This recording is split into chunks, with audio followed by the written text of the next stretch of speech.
sungguh Allah sangat ridho ketika seorang hamba itu makan ketika sesuap nasi dia muji Allah, ketika minum seteguk nasi dia muji Allah. Itu kalau orang diridhoni Allah itu wali betul. Itu untuk jadi wali itu gampang, kamu makan ridho, kamu nginjak buminya Allah ridho seneng, kamu hidup keseharian aman seneng. Nah ini supaya sampai kita semua ngaji betapa panduan Rasulullah untuk menggapai ridho Allah itu banyak yang keseharian sekali. Saking kesehariannya banyak dalam hadis dan itu sahih. Nabi menyebut hal-hal yang keseharian. Hatta ma tas'alu fi imra'atika, kamu punya uang kemudian istri kamu bisa makan itu ibadah. Bahkan sebagian ibadah itu dicontohkan Nabi yang akhirnya diprotes sahabat. Yaitu wa fi buti ahadikum sedekah, kamu menggauli istri kamu itu ya sedekah. Sampai sahabat bilang yang benar ya Rasulullah. Ayati ahaduna syahwatahu wa huwa lahu ajrun. Masa urusan biologis, urusan syahwat kemudian dia dapat pahala. Nabi menjawab, alai salawadu aha fi haramin akana alaihi wisrun. Bagaimana kalau dia meletakkan ke yang tidak benar itu kan dosa. Nah, hal-hal seperti ini yang saya ingin teman-teman semua. Saya juga agak ingin ngaji demi Anda juga agak ingin. Itu dosa sekali ngaji kok pesanan kelompok tertentu itu enggak boleh. Islam itu untuk semua. Jadi ya cuma karena di depan saya jenengan ya seakan-akan jenengan korbannya. Itu ada ilmunya dalam usul fikih itu. Jadi orang itu harus ngaji usul fikih. Nama yang disebut, mungkin Mas Sufyan masih ingat zaman ngaji usul fikih. Nama yang disebut itu tidak jaminan sebagai prioritas perintah. Jadi misalnya gini, kebetulan yang di depan Nabi itu Abu Dzar. Nabi ya bilang, ya Abu Dzarin ini uhibbuka misalnya, atau ya Mu'ad ini uhibbuka, atau ya Abu Hurairah ini uhibbuka misalnya. Banyaklah riwayat yang Nabi nyebut ya Abu Dzarin, ya Mu'ad, ya Abu Hurairah. Kemudian misalnya Nabi meneruskan khitab, ini uhibbuka, saya mencintai kamu, fakul dubur sholatin, atau sebagian riwayat disebut fala tada'an la dubura kulli sholatin, Allahumma inni ala dzikrika wa syukrika wa husni ibadatik. Saya mencintai kamu, siapa saja.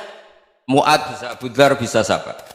Saya mencintai kamu, mohon kalau habis sholat kamu jangan lupa wiridan Allahumma a'inni ala dzikrika wa syukrika wa husni ibadatik. Ya Allah, tolong kami permudah supaya mudah ingat engkau. Anda tidak bisa mentang-mentang, wong nama saya Parmin, nama saya Purnomo, itu yang diperintahkan Mu'ad misalnya. Jadi yang disebut satu, tapi khitab itu untuk siapa saja. Saya teruskan. Jadi saya mohon semua kita melakukan kebaikan itu kalau dalam kaidah fikih disebut al yakin la yuzalu bisyak. Banyak kebaikan yang kebenarannya itu 100%. Tidak punya efek samping ke pihak lain, ke kelompok lain, ke komunitas lain. Itu tadi misalnya Anda makan dan itu murah sekali, hanya butuh satu piring. Setiap punyaan kamu muji Allah, setiap minum kamu muji Allah. Itu redaksinya Rasulullah SAW disebut Allah sangat ridho ketika seorang hamba makan, kemudian dia memuji Allah, atau minum kemudian dia muji Allah. Logikanya gampang. Negara seperti ini yang kamu harapkan bentuknya kayak apa, mertua, ipar, komunitas, tetangga, itu nyata terjadi itu kan belum pasti. Sementara yang mesti terjadi adalah kamu butuh makan, kalau tidak mati. Butuh minum, kalau tidak mati. Butuh bumi yang nyaman ditempati, kalau tidak kita juga mati. Sebab itu Allah kalau menyebut nikmatnya itu hal-hal yang keseharian. Alladzi at'amahum min ju'. Allah itu siapa? Allah itu yang menciptakan kamu bisa makan. Tidak berlebihan. Allah itu yang menciptakan kondisi sosial itu ideal. Zaman Nabi itu ya ada orang munafik. Orang-orang pilihan Allah itu juga diuji orang sekelilingnya yang macam-macam. Semua diuji sesuai konteks zaman dan waktu. Nah, tapi ada ibadah-ibadah yang selalu disarankan Nabi. Sampai Nabi itu pernah ditanya, ayul Islam ya khairun ya Rasulullah, Islam terbaik itu gimana? Jawaban Nabi itu unik. It'amut to'am. Islam terbaik itu ya makan-makan, santai-santai.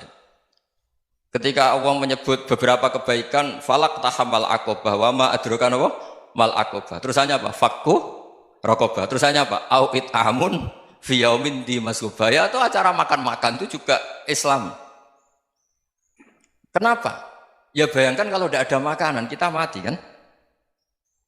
Kondisi sosial tidak ideal itu Anda masih gak apa-apa. Tapi kalau Anda tidak makan, Anda tidak minum, Kamu punya istri cerewet masih bisa hidup, punya mertua cerewet masih bisa hidup. Tapi kalau tidak makan bisa mati. Berarti penting mana istri sama makan? Penting mana? Makan. Semoga istri Anda dengar, nanti kamu disuruh makan tapi pulang deh. Itu kalau dibahasakan makan masih memahami. Penting mana nasi satu piring dengan istri. Nggak ada nasi mati, nggak ada istri belum mati. Penting mana? Gak berani jawab kan? Nah, ternyata Anda ada garang kan di depan istri. Jadi saya mohonlah, mungkin Mas Sufyan Sauri tadi yang bisa bantulah. Teman-teman tuh ngaji yang keseharian saja. Karena kita nyari ridha Allah itu berdasar firman Allah. Dan firman Allah itu menyebut keseharian tuh riang, gampang. Yaitu tadi misalnya wa min ayatihi manamukum bil laili wan nahar. Termasuk ayat-ayat Allah itu kamu tidur. Maka dulu itu ada guyonan, ada tokoh Mu'tazilah, kelompok dalam Islam yang berpikir manusia itu bisa menentukan ikhtiarnya sendiri. Karena saya bisa duduk, ingin berdiri, berdiri. Karena kelompok ini nggak terima kalau semua kehendak Allah, nanti bagaimana kalau semua kehendak Allah kok ada hisab ya, ada sanksi. Lucunya itu dia akhirnya, ini cerita ya, mencintai seorang perempuan, cantik sekali. Dan itu dia menjadi ahli sunnah itu oleh hal-hal yang sepele. Karena istrinya cantik, ya namanya suami istri itu hubungan intim. Terus ditanya, Mas, masih ingin lagi? Masih. Silahkan diulang lagi. Wah ya tidak bisa. Katanya manusia bisa menentukan yang diinginkan. Itu tobat itu. Itu nggak bisa ditobatkan Mas Sufyan Ats-Tsauri. Orang cantik yang mudah nobatkan orang itu orang cantik. Segampang itu. Akhirnya kita tahu, makanya kalau dalam kitab Hikam itu disebut al-aqil mayyakul madza yaf'alu wa hubi wal ghafil mayyakul madza af'al. Orang yang punya akal karena sadar ini wilayah Allah, semua milik Tuhan. Itu dia tiap hari berpikir, besok Allah akan melakukan apa terhadap dunia ini. Kamu merencanakan sesuatu mau plesir, ternyata gempa. Mau wisata ke Rusia, ternyata perang. Kamu tidak pernah tahu apa yang akan terjadi besok. Wa ma tadri nafsum madza taksibu ghadan. Tapi anda semua kita ini sering punya jadwal permanen. Makanya saya kalau diundang siapa saja, sanad takdir. Yang jelas Gus ini acara penting. Ya masih acara penting nak pangeran ngersakno piye? Kowe ape dadi pangeran? Kamu kok mau jadi Tuhan? Itu kadang ya kiai.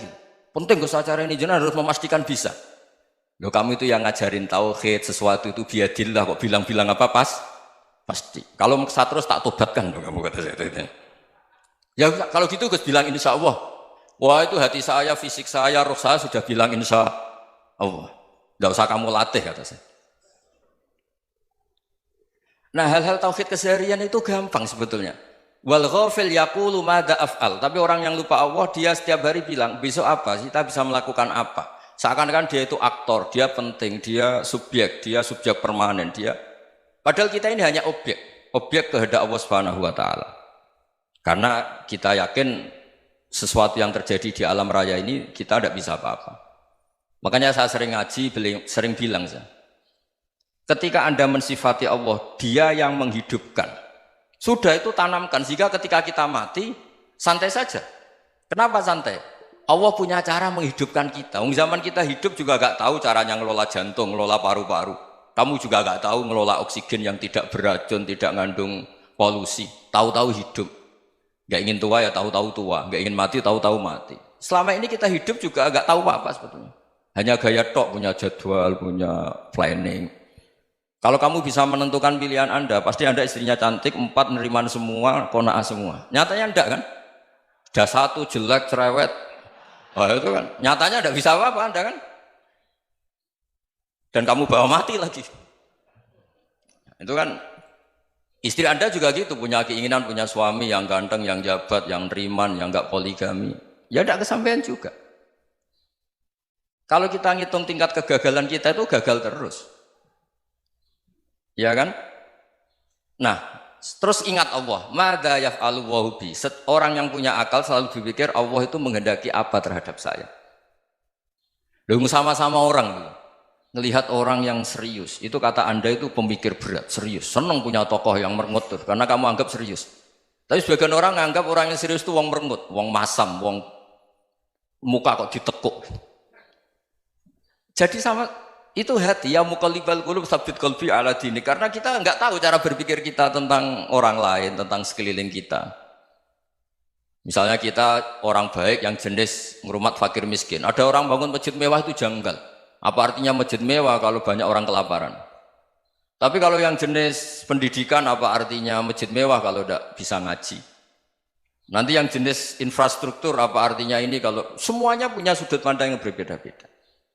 Dan Islam mengapresiasi semua kebaikan. Tapi katakan semua kebaikan itu adalah kehendak Allah Subhanahu wa taala. Karena apapun baik Anda itu pakai fasilitas yang diberikan oleh Allah Subhanahu wa taala. Sehingga ini yang disebut kulillah sumadarhum fi khawdihim yal'abun. Ya kembali tadi ke tema-tema bahwa keseharian Anda ini sudah Islami. Saat Anda tidak bisa melakukan apa saja. Saya sering ada jenazah, biasanya kalau tetangga meninggal saya sering disuruh ngelepas. Saya bilang orang ini baik.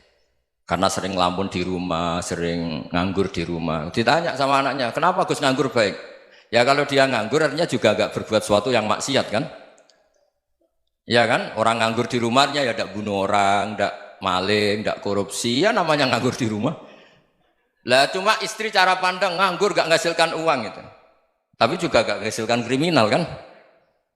Jadi sebenarnya Islam itu makanya kalau sampai ngaji usul fikih itu ada kitab usul fikih namanya Lubul Usul, itu terkenal sekali di pesantren itu.